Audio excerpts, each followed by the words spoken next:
de Compromís serà a favor i volia aprofitar la intervenció perquè en alguna vegada, sobretot per part del grup popular en el ple, s'ha qüestionat el treball que s'ha fet des de la Conselleria d'Educació del Botànic, encapçalada pel conseller Vicent Marsà, en tema de les inversions. Si parlem d'inversions generals, des de l'arribada del Compromís a la Generalitat dins del govern del Botànic, la inversió per alumne ha passat de 3.260 euros al 2014 als 4.790 euros de 2021, que ens situa per damunt de la mitjana estatal i ens trau definitivament del vagó de la cua on es tenia el PP.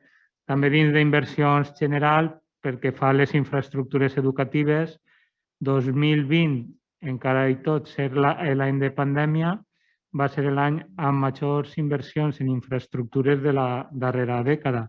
96 milions d'euros executats i cal recordar que l'últim any del govern del PP, de 2014, només se van executar 20 milions d'euros. En el tema de Covid, som la comunitat que més professorat ha contractat per fer front a la pandèmia.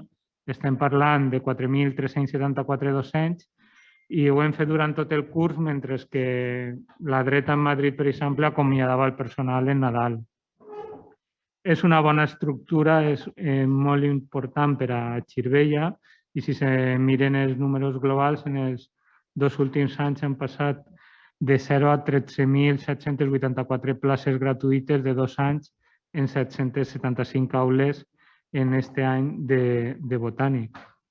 Per tant, el vot de Compromís és favorable, com no podia ser d'una altra forma. És un projecte que arranca de fa molt de temps i que finalment pareix que se comença a veure la llum. Per tant, és un motiu de satisfacció i d'alegria per al poble. Moltes gràcies. Muchas gracias, señor Barberà. Jo volia dir-li al senyor Garrido que, clar, quan la llibertat s'utilitza per defendre que se va de copes, pues, se desprestigia molt la paraula. I jo li he dit dades concretes de lo que ha fet la conselleria i, bueno, suposa que encara que li diguera més, seguiria dient pues, que bla, bla, bla, bla, bla, bla, i el discurs sí sé que tant li agrada. Per tant, no vaig a insistir. Sí que volia aportar, bueno, pues, canviant de tema, quan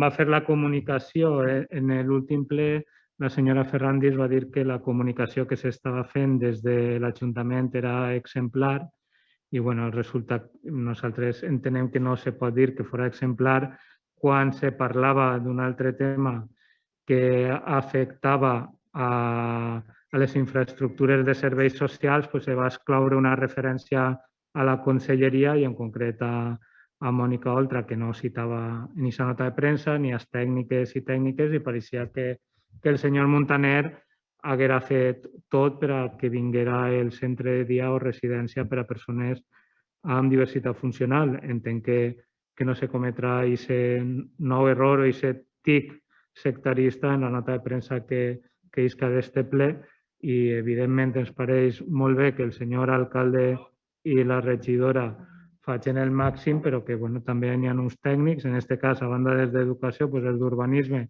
han tingut que elaborar també informes per a poder acompanyar, reclamar i estar ahí damunt, i estaria bé pues, que no tot ho farà el senyor alcalde perquè n'hi ha moltes coses en l'Ajuntament i se podria cansar i n'hi ha que cuidar la salut i a mi me preocupa la seva salut, senyor Montaner. Moltes gràcies.